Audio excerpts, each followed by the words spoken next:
Good afternoon friends, তোমাদের সাথে আজকে আমি একটা ডান্সের ভিডিও শেয়ার করছি, মানে এক্সামের ভিডিও। যে এক্সাম নিতে গেলে আমি কত এন্টারটেনড হই, তোমরাও দেখো যে কত ভালো ভালো ডান্সাররা কত ভালো ভালো ডান্স করে, কত নতুন মুখ আমি দেখতে পাই, কত নতুন ছেলেমেয়েকে তাদের ট্যালেন্ট দেখি বসে, তাদেরকে নাম্বারিং করি, তাদেরকে মানে সত্যি আমি বলবো যে এটা আমাকে একটা ভগবান একটা ভালো আশীর্বাদ, যেটার জন্য হয়তো আমি পসিবল যে এত নতুন লোকের সাথে আমার পরিচয় ঘটে আর এদের মতন ট্যালেন্টগুলোকে আমি সামনে থেকে বসে দেখার সুযোগ পাই।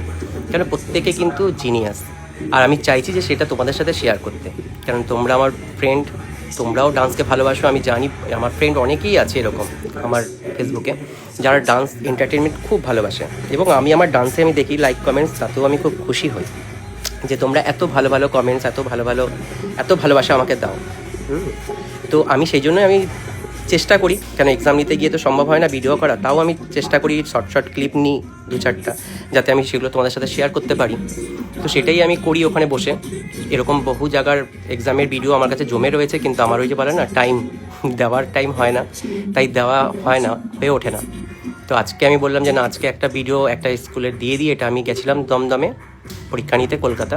তো এখানের ভিডিওটা আমি বলি একটু শেয়ার করি তোমাদের সাথে। তোমাদের কীরকম লাগছে তোমরা দেখো, দেখে আমাকে জানাও।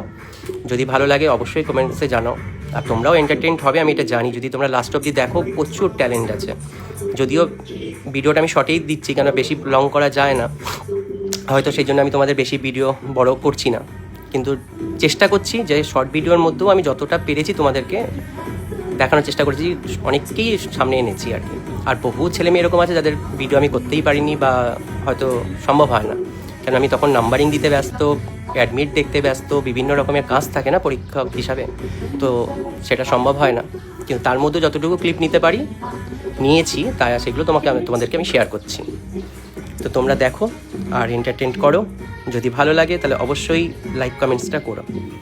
যদিও এখানে আবার একটা ব্যাপার থাকে কপিরাইট ক্লেম করার, তো ওই জন্য ডান্স ভিডিও ছাড়া হয় না। কেন সত্যি কথা, ডান্স ভিডিও ছাড়লেই হচ্ছে কপিরাইট ক্লেমের একটা প্রবলেম থাকে।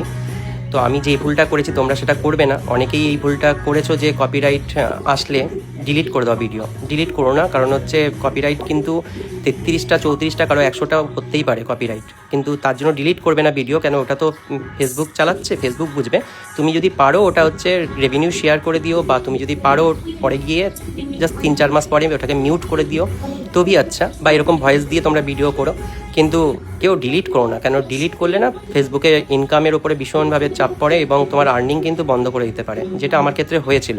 আমি 2টো বড় বড় ভিডিও ডিলিট করে দিয়েছিলাম, আর তার জন্য আমাকে কিন্তু পানিশমেন্ট হিসাবে 1 মাসের পুরো পেমেন্ট দেয়নি। মানে 1 মাস ধরে আমি কোনো আর্নিং করতেই পারিনি লাস্ট মাসে। তো এটা আমাকে নোটিস করেছিল যে তুমি ভিডিও ডিলিট করেছো কেন, তার জন্যই তোমার সাথে এটা হয়েছে। তো আমি ভুল করেছি, কিন্তু আমি জানতাম না। আমি জানতাম এত কপিরাইট রয়েছে 1-2 ভিডিওতে, সেগুলো আমি ডিলিট করে দিয়েছিলাম যে ঠিক আছে, এগুলো তো 6-7 মাস 1 বছর হয়ে গেছে, ডিলিট করে দিই।